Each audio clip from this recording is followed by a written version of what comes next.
Hi there, villagers. I'm in a different location today because next door are drilling, and I didn't think you'd want to hear that. Today I'm interviewing another old school friend. We have known each other since we were very, very, very tiny, and at one stage we did live on the same street. So Elly and I have known each other for probably the better half of 46 years, and our children are the same sort of age, which is funny given that we are opposite ends of the country and they don't really see each other very much, but they do get on when they do see each other, which is nice. So today I am interviewing Elly about her food issues that her household have had and how they've managed them, and what it means to be a Cornish homing pigeon, because she has grown up in Cornwall, lived out, toured Australia, and worked in a different place. And she and her husband, who I was also at secondary school with, now live in Cornwall again and are raising Cornish boys. So hopefully you will have an interesting chat with Elly. Aha! Hello. Hello, how are you? We did it! Yay! Last minute change, because it's like, oh yeah, that'll be fine. And the weather forecast was supposed to be dull, and now the sun's come out and you can't see me. Yeah. And the moment I turned the camera on, I had been sat just there, and all you could see was me in silhouette because I'm right next to the window. Yes, exactly the same. How is the drilling? It just started, and I thought, I know what it was like yesterday. When I got home from work yesterday, they'd only just started, and it was really, really loud in two places. One that was sort of like a hand drill or a knocking with a hammer, and the other is some sort of big mechanical thing. And it would have been awful to try and talk over it. It sounds like they're in my house doing the drilling. Oh, marvellous. Yeah, which isn't really what you want, is it? For an entertaining thing for somebody else to watch, is all this banging and crashing. So maybe they might put a dance track to it. Yeah. So I am loving your hoodie, by the way. I thought you would. I wore it especially. Brilliant. My in-laws bought it for me for Christmas about 3 years ago. So I like to wear it whenever I can, just to remind people where I am actually from. And what you are. Yeah. Well, yeah, and to that end, one of the reasons I wanted to talk to you in particular was for the homing pigeon effect. I've always said people from not just Cornwall, Yorkshire has the same sort of vibe, but you don't hear of people from, say, Northumberland who have a sort of must get home mentality. Yeah. Whereas I think anybody who grew up in Cornwall and has gone somewhere else has a tendency to come back at some point. And counties with big personalities like Yorkshire and Cornwall, and I don't instantly think of anywhere else, but I would imagine sort of Wales may as a whole entity sort of has a homing pigeon effect. So one of the many reasons for talking to you. Yeah, it's an interesting thought. Yeah. So this is my in-laws' house, which is 5 minutes down the road from my house, and as you can see, so a complete change of location. Complete. This is a picture of Nick and me and Charlotte when Charlotte was about 2. Oh, so little. Yeah. Weenie. Now she's taller than me. I know, that happens so fast, doesn't it? Right. Well, welcome to the channel. Thank you for being a willing volunteer. Oh, thank you for asking me. Or a press ganged volunteer. Some of them have been slightly more nervous press ganged interviews, but I didn't think you were one of those. Being the chatterbox that I can be. Well, feel free to, embellish and add and then all the rest of it. So part of the reason for interviewing you today is the Cornish homing pigeon, but also partly to do with the food intolerance issues you've had in your house and how you manage those, and a greeny lifestyle and which came first and all those sorts of things. So we will do not necessarily in the order that you've got them. Oh, that's fine. I have made notes. That's good. That's partly why I like people to see the questions beforehand, so that any of the slightly more deeply meaningful questions have had a chance to be thought over. Yeah, it's a good way of doing it. Otherwise, you can be a little bit rabbit in headlights, like. Yeah, and I want you to enjoy the experience. I feel as though we're just having a chat that just happens to Yeah.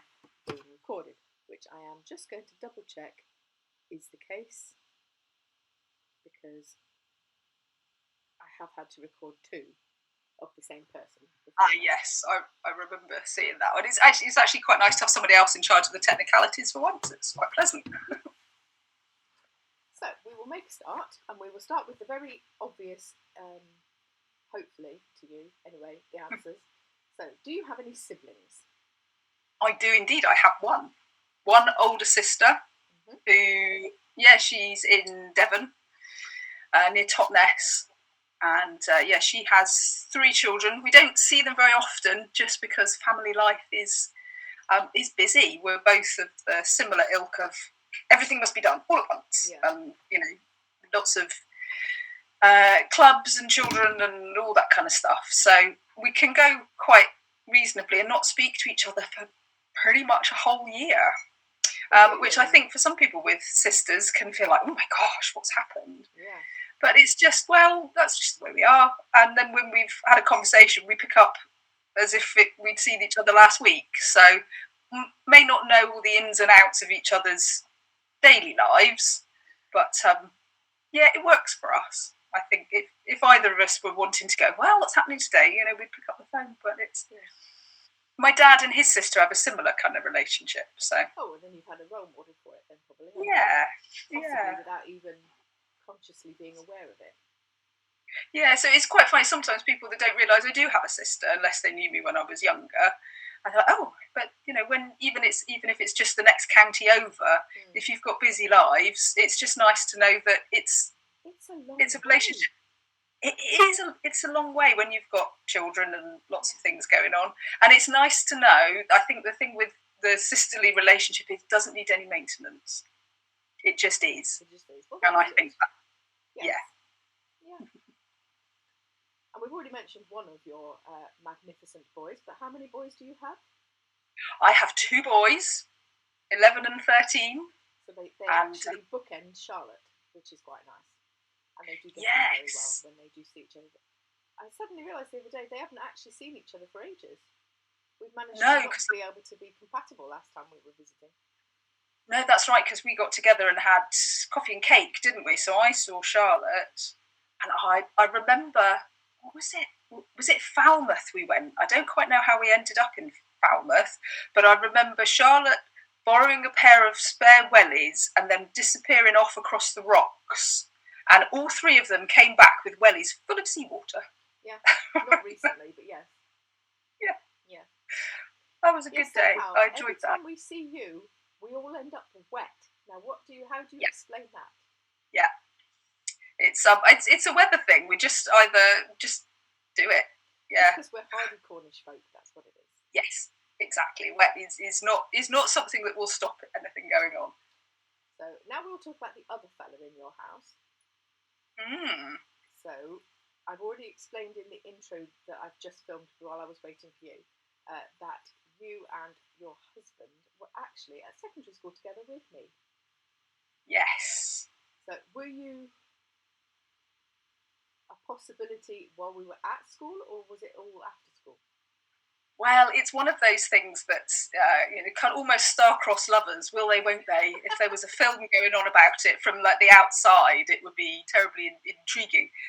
So from the beginning, it was a absolute possibility from Russ's point of view, and very much so. But I was my head was elsewhere, and I didn't really, bless him, know of his existence for a couple of years, and then I thought, oh well, he's quite nice. And then we kind of aligned towards the end of school, and it's then diverged again. Just the chaos of teenage. Do I like this person? Who am I? Who are you? It's very hard to be sure of anything. And I think we diverged again. Russ went to university, and I just over time we kept coming back together, kept in contact either through his mum or and then I thought, well, actually I quite like you, and then I would go to visit him in university and spend some time together, and thinking, oh well, we were about, was it must have been about 19 then. And then I think Russ decided, I'm not ready for this. And he disappeared. Oh. Yeah, not physically, but, from my connection, so much so that I was actually a little bit worried. I was like, gosh, is he okay? But, talking to him later on, he just went, if we carried on as we were, he said, I was going down a path I wasn't ready for. Right. And he didn't really know how to communicate that. So it was a case of, I need to go and follow what I'm going to do, which he did. So I disappeared off in my direction, as you do when you're younger. And then, but still, we kept coming back together. And in the end, I was working in St Austell and he was in London. And I was visiting him again. And just one day he phoned me and said, I'm going to Australia. I'm like, oh, okay, that's nice for you. I was like, oh, okay. He said, I've bought my ticket, so I'm going in October. So we still kept seeing each other because, we got to that stage where we realised we really liked each other. But I thought he was going to go. I thought he was going to leave. And I knew if he left on his own, I'd never see him again because he wouldn't come back. So, but I kept visiting him. And as I think back, he said, well, what's the bravest thing you've ever done? I was like, actually, the bravest thing I've ever done is carry on visiting him. Yeah. Because when you really realise how much somebody means to you and, they're leaving, well, you almost like to protect yourself and going, well, I've got to remove myself. I was like, no, I can't. I have to see this to where it's going to go because I have to be brave enough to do it. And then another phone call, it seems to be a fashion with him. He phoned me at work and said, will you come with me? And I went, oh. And it was late in the evening in the office, in the afternoon, and I was so into this telephone conversation, I didn't notice the entire office had just got up and left behind me. So it ended this phone call, was going to Australia, and put the phone down. I was going to tell everybody. Where did everybody go? That this is quite an intense conversation. And and then that was it. If we could put up with each other in the back of a pickup truck for 6 months around Australia in blistering heat, which I do not get along with, I think we could put up with almost anything. And it's just, How long have you been married? How long have we been married? 2007. What's that, 16? No. 16. I can't do the maths. 2000. I know we got married 2007. And I know we've done 15. Because that's copper. Yeah, that's right. So something like that. But we've known each other since, I suppose Russ has known me since I was 11. But I suppose I knew of him when I was about 13. So I've known him longer. We've known each other longer than not. Yeah. And do you have any secrets to a long marriage? Oh. Touring Australia in the back of a pickup? Yes. Yeah, I did actually give this one, because that's quite a deep one for me. I did give it quite a lot of thought. And I thought, well, how can I put up with him? Because that was on the Valentine's card that he got for me. It's amazing how we put up with each other for this one. And I just think, learning. I think I've got a lot to learn from him, and maybe he hasn't got as much to learn from me. I don't know. But we like learning from each other, and we share a similar sense of humour. Sometimes dark, sometimes silly. And I think, in amongst that, we rub along together. Sometimes we need to employ the learning, and sometimes we need to employ the humour.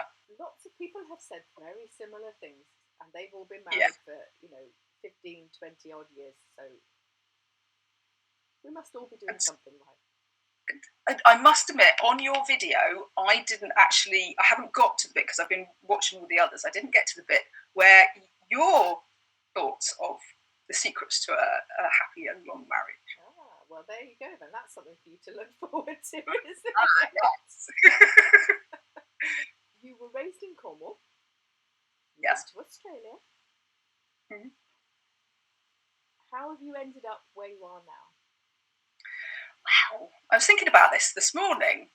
For somebody who likes to plan a lot, I seem to have not planned the bigger things in any significant way. I seem to have just done what's in front of me. And And if I find myself in a situation where I go, this is not suiting me anymore, I'll just do something different. Okay, what are my options?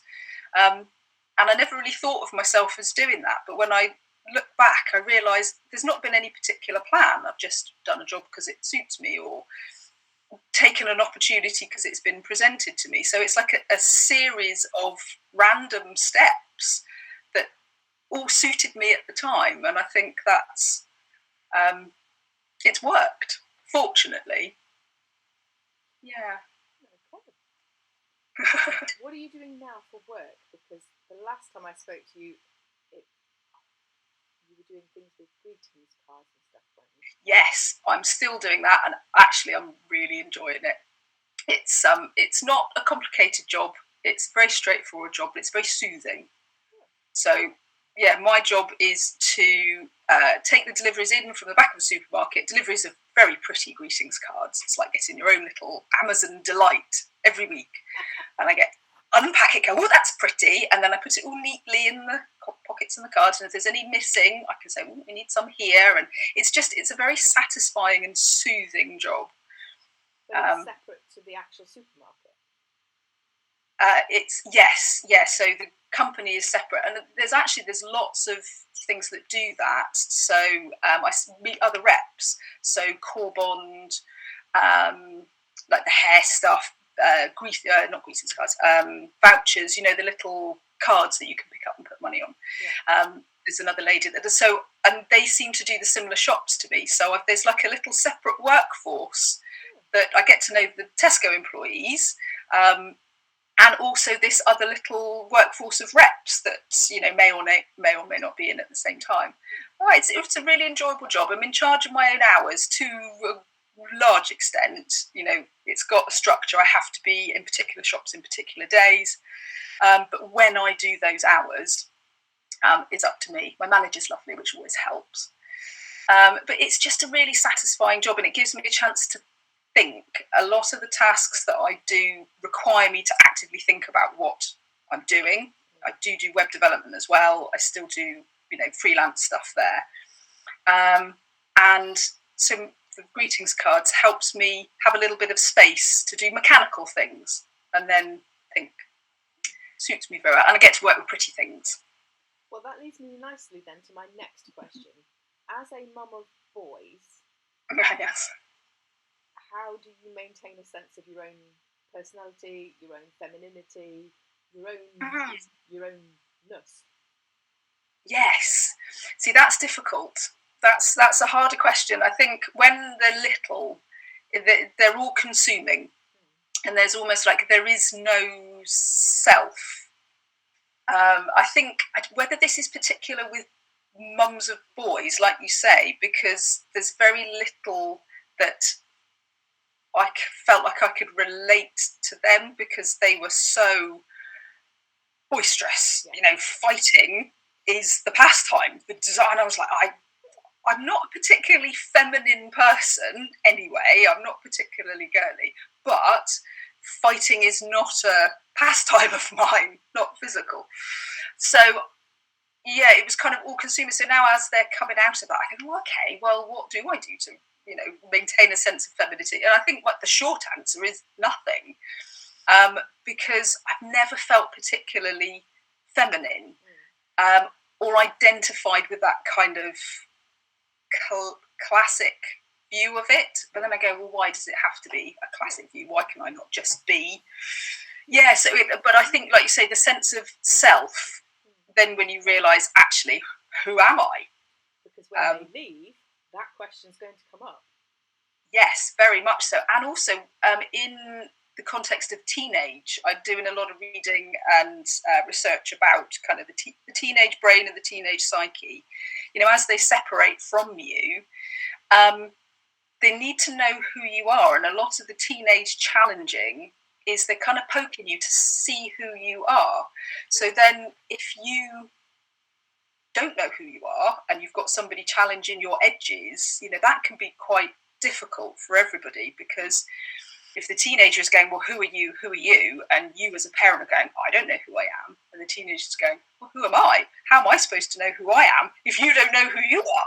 And it all gets incredibly complicated. So I've tried to turn and go, well, a lot of who I am is what I do, because I'm kind of quite a practical person, and I like to focus on that, and my approach to jobs.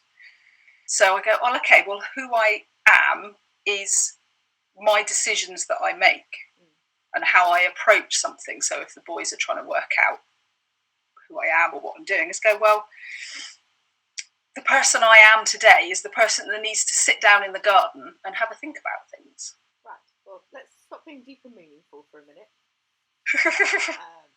Let's talk about the food issues that you've had in your house. How it was just Sam, wasn't it? Yeah. How old was he when you noticed there was something amiss, and what was amiss that made you notice? Okay, so if we start there, and I've figured out what caused it through information with various people. So we started out, he got to about 2. Children's intestinal habits aren't always the most pleasant. No. So you you tolerate them, it is what it is. But by the time Sam got to about 2, I kind of went, this isn't right. This isn't usual. Well, from my control of Alex, this is different to Alex. Something's the matter. We thought it might be food related because my sister is a celiac. So, we've got some experience of if you eat the wrong foods, bad things are going to happen at the other end real fast. Yeah. So you kind of go, yeah, right. Something's the matter. I don't think it's gluten. And, just that question going, well, rather than thrashing around in the dark, let's go and see a nutritionist, which I did. I took him to see a very lovely lady at the back of Truro, asked a lot of questions, and her knowledge was really useful. And she said he's got an overgrowth of yeast, which means that he's got a leaky gut and, he can't process dairy protein, so the particular protein casein. He can't process that. So she gave us a list of things to avoid, which was pulses, dairy, and sweet fruits. So things like peaches, nectarines, something that's fibrous and sweet, makes a swift exit the other end. So we went dairy-free, which was really challenging because it's cutting out a major food group for such a young child felt really difficult for me, especially with the teeth and bones, and it says source of calcium, and you can get calcium from green leafy veg. Yeah, 2-year-old? No, that wasn't easy at all. So I kind of had it in my mind, well, it's temporary. We did probiotics, and it did improve. It made a lot of difference, but there was lots of to-ing and froing. Perhaps we can have a little bit of cheese now. Oh, no, we can't. Oh, perhaps we can have a little bit of this. No, we can't. But over time, with the probiotics, it improved and improved. And then you start to ask the question, well, why Sam and not Alex? Yeah. The answer lies in my pregnancy habits. Oh. So obviously when you're pregnant, your immune system is reduced because it has to be, because that's how it functions.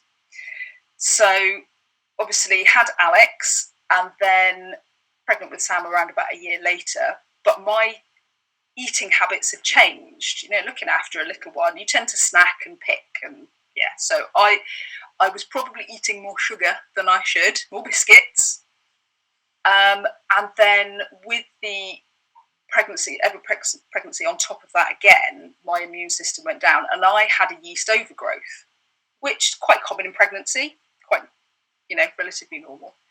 But what happens is, because it was more established by the time I gave birth to Sam in the natural process had a big old dose, which then took root in him, which it normally wouldn't have done. So that's where his yeast overgrowth came from, and why it was Sam and not Alex. It might have had something to do with the amount of bourbon biscuits I ate while I was pregnant, but I'm putting that to one side. So where we are now is actually Sam doesn't enjoy cow's milk at all. He's not used to the taste. So, but he has cheese, cooked cheese, and small amounts of dairy because I think I want to get some calcium into him. But it's a constant conversation with him, and obviously now he's 11. He's having to deal with, well, can I have that? Actually, I really like that, but I'm going to be really uncomfortable. And, so it's that constant conversation with yourself, with anybody with food intolerances or allergies, probably more intolerances. And a true allergy is more clear-cut. Well, if I have that, I'm going to be really ill. Yeah. Whereas with intolerances, you go, oh, I can have that, but I need to make sure I don't need to go anywhere the following day in case I need to be near a loo. And, so it's allowing him to have those conversations with himself. Which he's doing really well, actually, for an 11-year-old. Sometimes I have to say, no, you can't have that. It's a school night. I don't want you having a problem in school. But yeah, I don't think it's going to be something that will be solved. I think it will just be one of those things that he just carries with him. I think he was being my green guru. Do you think the food things have increased your environmentalism, or were you quite high environmentalism prior to having to be green at the food issue? Well, no, I think it was quite an eye-opener for me, because when I think back on the way I was before, I was conscious of it, but my mind was elsewhere. It's almost like I didn't need to worry about it, because that was just, it wasn't on my radar. But once you start to look into the details of things and actually how this decision affects this little body that you're trying to care for, it sets off a chain event of thought, which then you follow things to the nth degree and go, well, what I do in my kitchen and what I do with my things really matters. So I think it was, it got me thinking more than I'd done before, definitely. But I'm really interested. I don't really think of myself as particularly green. That's interesting, because you're one of the people I would go to find out how to be more green. So there you go. Isn't that funny? I think maybe it's, I suppose, the older ways, if you learn from your parents, because the habits that your mum and dad have are probably particularly green. And I think if you just do things the older way, you do it because it's the natural way. And then when you think about it, you go, oh, it feels newer. It feels newer than it actually is. Yeah. And just before you came on the screen, you were making your own bread, weren't you? Oh yes, I'm watching it rise at the moment. So no, I enjoy it. It's a reciprocal arrangement. My dad makes pasties, and I can't take pasties from somebody and not give them something in return. So he doesn't make bread, so I make bread for him. Nice, excellent plan. Yes, I suppose. Maybe yes. Maybe yes. So how did we meet? Well, that's easy, because we've been at school together since the dawn of time. And at one stage, you lived on the same road as me. Yes, that's right. I remember the commotion when your brother was born at home. I remember all the did the ambulance come? Yep. Yes, I did. The cul-de-sac was full of an ambulance, 2 midwife cars, and 2 sets of grandparents in cars. Brilliant. That story is coming, and depending on whether your interview goes live first, you may be quite similarly timed to the story of Uncle Dom as told to Charlotte as a small child, because it was one of the only ways she would go to sleep. I don't know why the story of Uncle Dom was particularly soothing, because it wasn't if you lived through it. So I was one of the bystanders. So I think the story will obviously be focused around what you saw and the whole happening. Yeah. But as a little embellishment to that, there was the estate that we were on, of all these neighbours going, oh, what's going on over there? So if when the story is told, your viewers can imagine the audience of interested Cornish people going, yes, lots of people craning their necks out the window, and mothers going, inside. Okay, quick wins. Who would you invite to a celebrity dinner party? Ooh, I got quite excited about this because I did write it down. Because when you watch things on TV and you go, do you know, I don't normally like celebrities, but I'd like to talk to them or I'd like to spend some time with them. And I did put some thought in about who would get on with who as well. Oh, right. So, got 4 people. Yeah. So, I would love to chat to Sandy Toksvig. I think she would be amazing company. I'm reading her book at the moment, Between the Stops, and it's an absolute delight. She's just a meandering conversation about things that she's interested in history and little tidbits of information and little conversations she had in her own. It's really lovely. So definitely we want to invite Sandy. Pink, the singer Pink, and Meatloaf, because I have a feeling they would make excellent company. Okay. The older Meatloaf, not the stage opera present Meatloaf, the one that I used to see in the documentaries, as in his older years, more thoughtful, kind of conversational Meatloaf, and Paul O'Grady. Okay. So I think that would be a really interesting mix, and I think it would get quite entertaining. That would be a very entertaining evening, I should imagine. Absolutely. I would just insert alcohol and probably have one of the wildest, funnest nights of my life. Lovely. Well, so far, there have not been any duplications of celebrities at all. So that's interesting. Really? Gosh, I'm surprised at that, actually, because it's there are some celebrities that you just think, they're really personal. But then I suppose it's each person's thought on how they spend their time. Yeah. Where would you travel if money was no object? Japan. I would love to go to Japan. Several people now are in the Japanese bus. So yes. My university friend David and Charlotte both want to go to Japan, so I can package you all off together and off you go. Yeah, do you know, I think that might be something related to cultural things. So going and experiencing, I want to avoid the word pure, but a complete and confident culture. Mm-hmm. Yeah, I think that would be really, really interesting. If you were on death's row. Oh, yeah. Dark. What are you having as your last meal? I don't care how you got to death row. I just want to know what you want to eat. Well, yeah, I couldn't decide. What did I say? It was either going to be, I can't even find it now, roast dinner or Christmas lunch. Okay, which is fundamentally roast dinner. So roasted meat, and my 2 favourites are roast beef.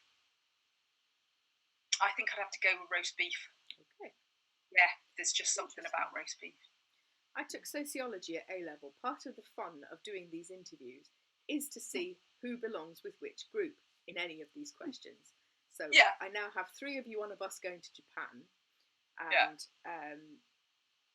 the one I'm particularly interested in is the ice cream question, because what I want to see is whether or not we would completely clear out an ice cream shop if we all went together, or whether they'd all have a run on a particular flavour. And so far we would just wipe out the entire shop because nobody has said the same thing. Oh, okay. Well, I suppose that's pretty good from a business point of view. It is, isn't it? Yeah. Yeah. So you are standing in an ice cream shop. What flavour of ice cream are you buying? Well, it would have to be one of those triple choc fudge kind of amalgamation of chocolate and fudge, basically. Yeah. Okay. I do like mint choc chip. I do too. That's quite nice. But I think after a while, the mint just, if you're going to have a couple of scoops, the mint just gets to me after a while. So if you go for chocolate, for me, chocolate is the flavour that just keeps on giving. Did you read anything as a small child that has stuck with you into adulthood? Yes, I did actually. The first book that came to mind was A Parcel of Patterns. I don't know if you ever read that one. Jill Patton Walsh. It was about the plague. Oh. Joyously uplifting. But it's those kind of books that fascinate kind of the early teens, I seem to find. Okay. Or it did me. Maybe I'm just particularly dark, but it was a really interesting account of it, written from the point of view of a teenage girl, so a young lady who was just coming into her own, and but then plague was visited upon their village, and she witnessed the demise of her village and friends and family, and her reactions to it. I just thought it was really kind of a beautiful record of how these relationships worked and what they meant to somebody, and it was so modern.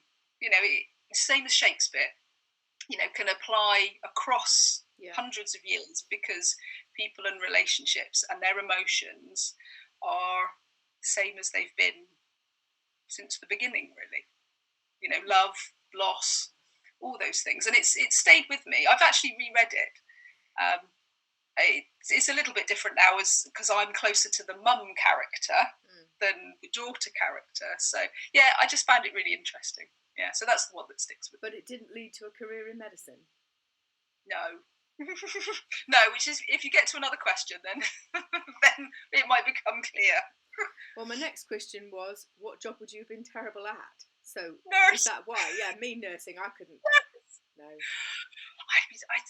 I'm fascinated by somebody who is comfortable with touching strangers. So hairdressers, you do massage therapy as well. Yeah, you did. Not actually in practice now.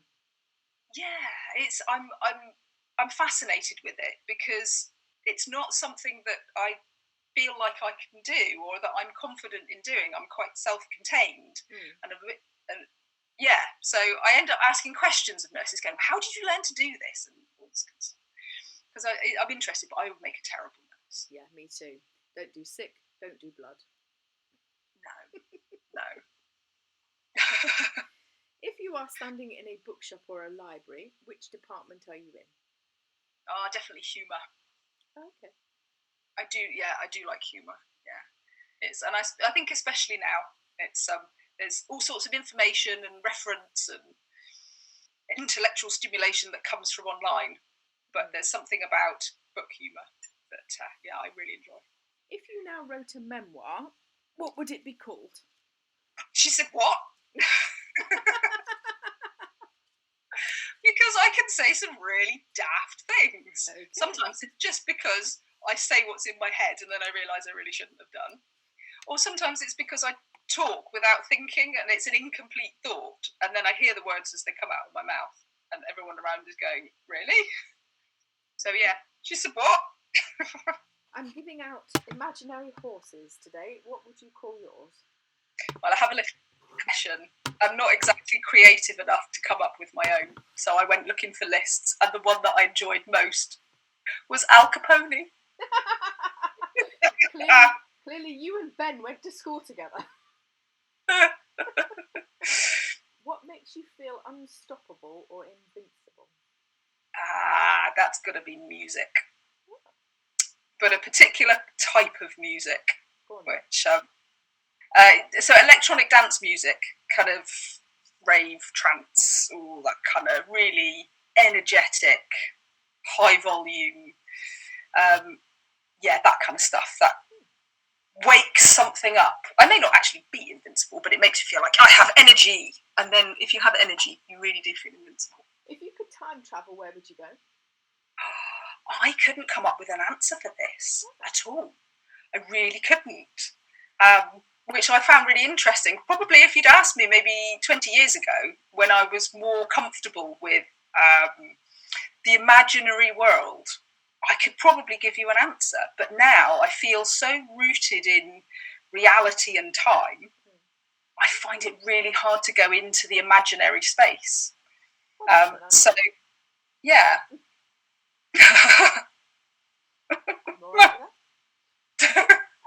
And you thought Mother Earth wasn't quite as an accurate description, but maybe it is. You are very rooted. The more I talk to probably you in particular and other people, sometimes I realise I don't know myself that well. Well, maybe this has been a good learning experience. Yeah, I'm all for learning. What was the best date you've ever been on? Doesn't necessarily have to be with Ross. No, that's the thing. I don't know. I genuinely don't know. No, again, I feel like I've lived many lifetimes and I feel disconnected from the previous ones. And when I go, oh, dates, I must have gone on dates. I know I've been to the cinema and I know I've enjoyed them. I think it's because before pre-children, there was a lot of alcohol. And I think it puts you into an alternate kind of reality. And, I haven't really drank, had alcohol in any significant way since I was pregnant with Alex. So I feel disconnected from it. So the memories behind it, you kind of go, well, in the reinvention in the mother, I don't need those memories anymore because they don't relate to me, which is, again, a loss of self because that was the person you were. So if I could choose a date now for Russ to take me on, it would have to involve it would have to involve the beach and fish and chips, and then I'm happy. Yeah. Well, cheap date and all that. Yeah. Pizza topping. Chicken and black olives. Ooh, no, we're not sharing. Oh, that's okay. I can eat a whole pizza to myself quite easily. Do you speak any languages? No, not really. I did GCSE French and Spanish. So did I. We did this. We were on the same courses, weren't they? I remember being floored by an exam question. I don't know if you remember this. And you had to write that in Spanish the daffodils were on the fridge. And I remember going, no, it stuck in my mind because I remember going, well, what the heck is daffodil in Spanish? And of course, I focused on daffodil rather than flower. The flowers are on the fridge, would have sufficed. So I can remember how to ask if there's a bank nearby and order 2 beers. That's it. I can do a kilo of apples in French and ice cream in French, and I can ask where the tourist office is in Spanish. But taking both together is stupid, and I wouldn't recommend anybody does it. I would imagine you probably feel the same way. Yeah.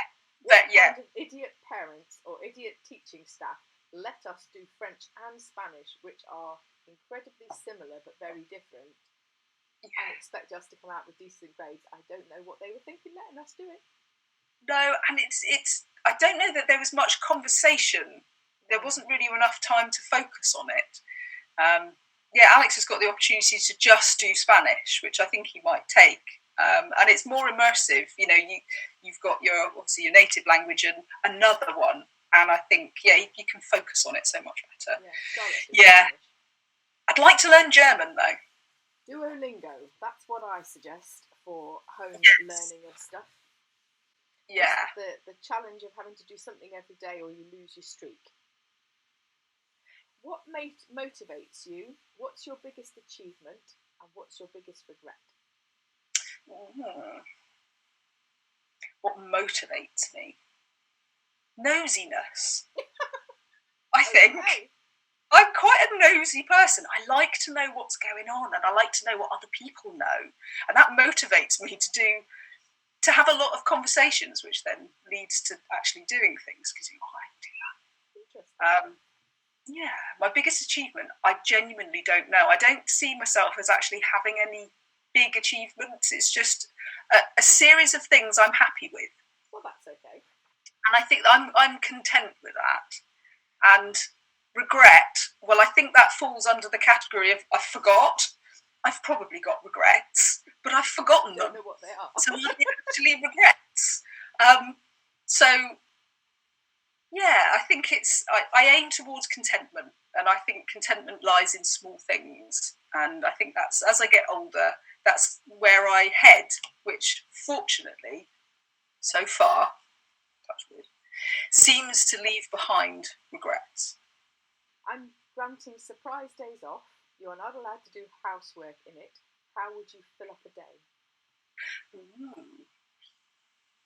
Well, I'd have a lie-in, because I do not enjoy 6:45 starts for school at all. So I'd have a lie-in and with a cup of tea. That's always very nice. And then, I don't know, I think the ability to just take the time to do the thing I need to do. Because, you know, in the normal day-to-day things, you're like, well, I have to do this and I have to do it by then. You know, it's all little mini deadlines. And it's fine, because that's what motivates me. You know, if I haven't got a deadline, I don't tend to do it. But sometimes you just think, actually, I'd like to do this and allow it to take the time it takes. And that, to me, is a luxury. And there will be some sitting in the garden. And as long as it's sunny, I would request on my surprise day off that it's a sunny, warm day. I had a feeling it might fall nicely with your proposed date of beach and fish and chips. Ah, yes. Well, you can go to the beach and it takes as long as it takes on the beach. Yes. What do you think is an essential life skill? Oh, an essential life skill. I think about this more than possibly healthy, actually. Just with boys in teenage years, because, you know, it's challenging having your eldest or your child going, oh, I don't know what's going on. I feel lost. So you end up going, well, okay, am I lost too? What's important? What do I want to instill in my children so they can go, you know, be successful? I think I settled on paying attention, because good things come from paying attention, and it's across the board. Yeah. If I gave out superpowers, what would you want? Telekinesis, definitely. So I can move furniture by myself without having to employ the old like lie down and push with your legs thing. Yes, because that's a little bit of a frustration in mine. I'd like to do that job. I can't move that furniture. Well, I need my husband. Well, he's busy. Well, I can't do that then. And then I wander off and do something else. So yes, telekinesis, so I can move furniture. Well, in my sociological study thus far, yes, nobody has had a duplicate superpower. So it means we are all a tribe of superpowered humans that all have different skills, so that's useful, isn't it? Are you secretly developing a group like the X-Men? This is... You know those women that you see in World War II films in the high heels, and they have long sticks and they're pushing boats around a table? Yes. That's me. Brilliant. Love it. I'm the woman in the office telling 007 or Bourne or the guy from Mission Impossible where to turn left in his escape route. I'm not there. I'm in the office. I love that. That's brilliant. What is your biggest fear? My biggest fear? Losing my sight. Oh, okay. Yeah, I've put, losing my sight. I used to work at the Sight Centre in Truro when I was as a receptionist, so I had some experience with just spending time with people who had lost their sight and assisting them in their day-to-day life. And I think the loss of independence was really fundamental. Sorry, I'm just watching the cat lick butter off the dish. It's fine.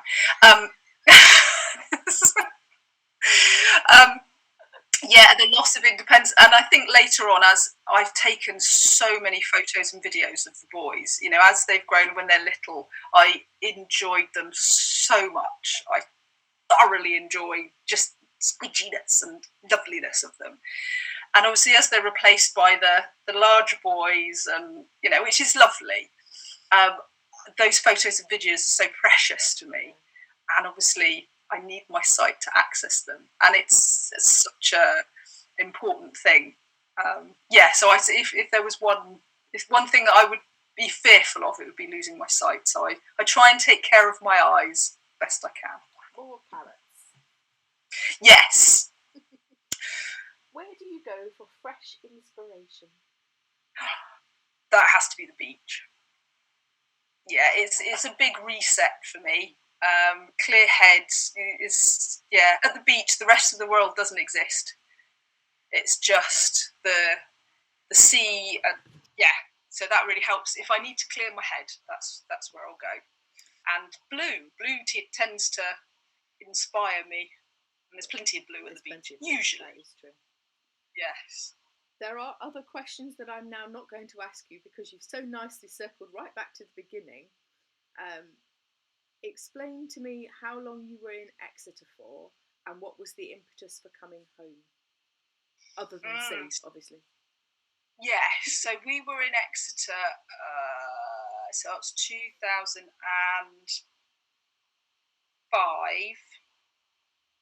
and we were married when we were in Exeter, which was 2007, and we moved home 2008. So we were only in Exeter for about 3 years.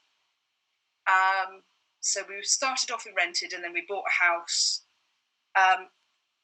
It's a lovely city. We really enjoyed our time as a couple there. It was a brilliant place to be a young adult.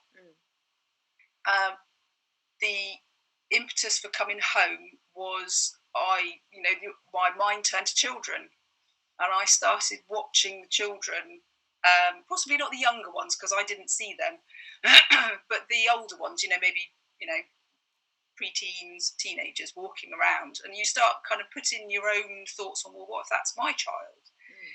What experience have they got? And I couldn't equate the childhood that they would experience with my experience of childhood. They were just too far apart for me to know what to do.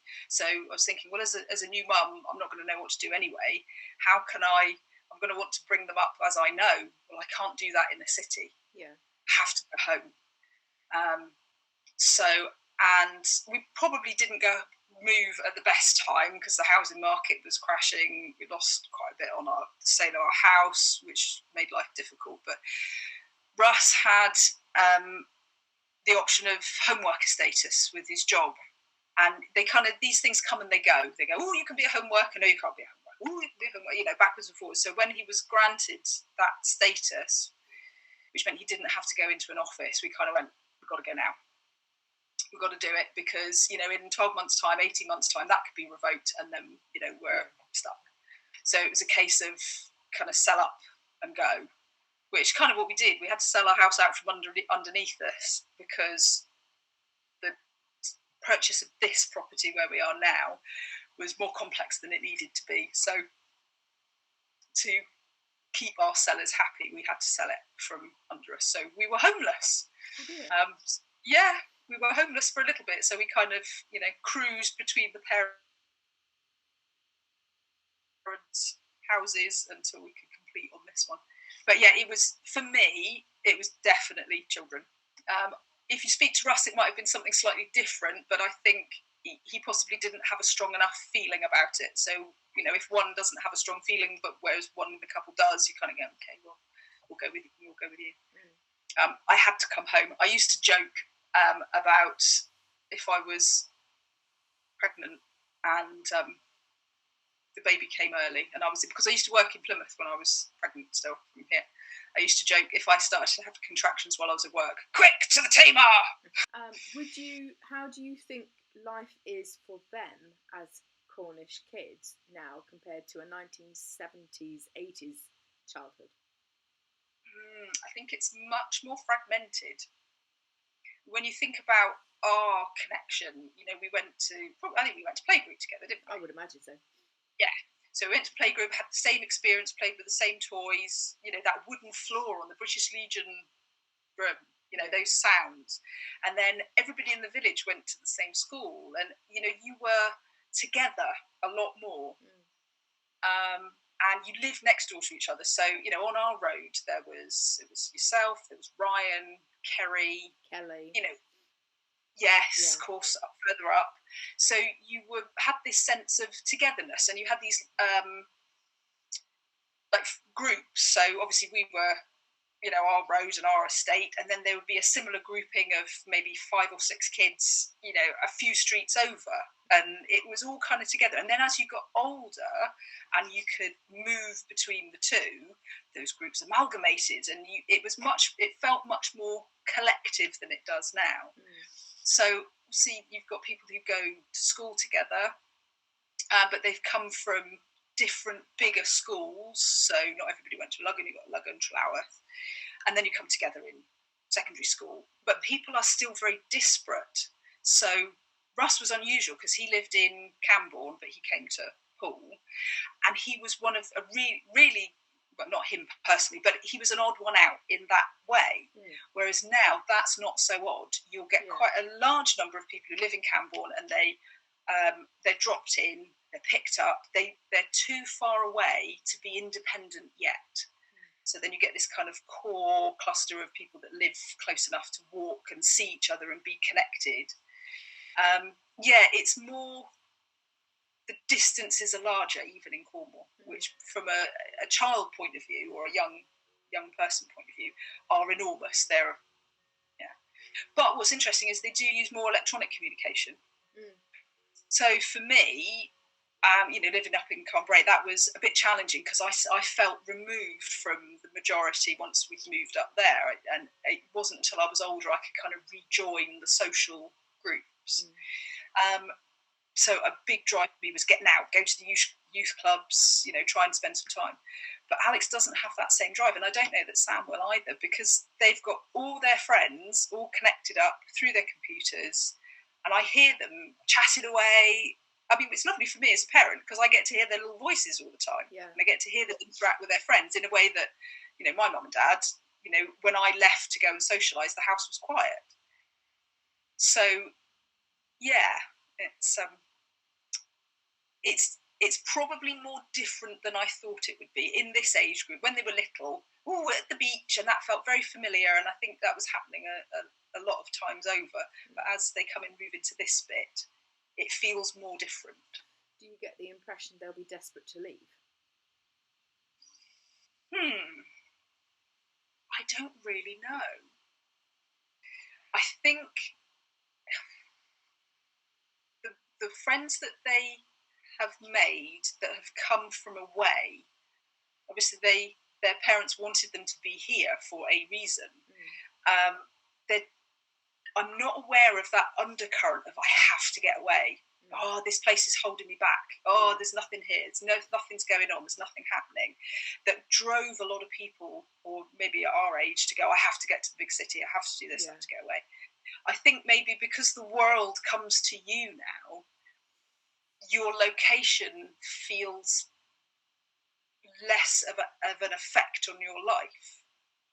I can go anywhere in my bedroom. Yes. Yeah. And the beauty of COVID in that respect is that we were able to do that. I mean, that process was happening anyway. Yeah. Slowly, but COVID just, put the foot on the gas, and you had to. But see, that's interesting. Thinking about what I've just said a moment ago about it being more disparate, more physically disparate from your friends, but actually you're more connected to them in this digital sense. Yeah. So it's interesting. I never really connected those two things together before. Yeah. Well, thank you very much for joining us today and being willing to be poked and prodded and answer random questions about pizza and stuff. Yes. Well, it's been really enjoyable, and I've really enjoyed your series as well. I've been slowly working my way through them, and it's lovely to hear voices of other people that you have collected. That was the point. Yeah. And it's really interesting. At least 2 of them you knew from school, so yes, that will be a nice sort of blast from the past for you. Yeah, and it's a job of work as well. And I think I'm in, as I say, I'm nosy, but I don't have your work ethic. And I think I'm really appreciative of you actually putting the time, because it's time and inclination and editing and all the stuff that goes with it. So I appreciate your work in allowing these voices to be heard. It's really great.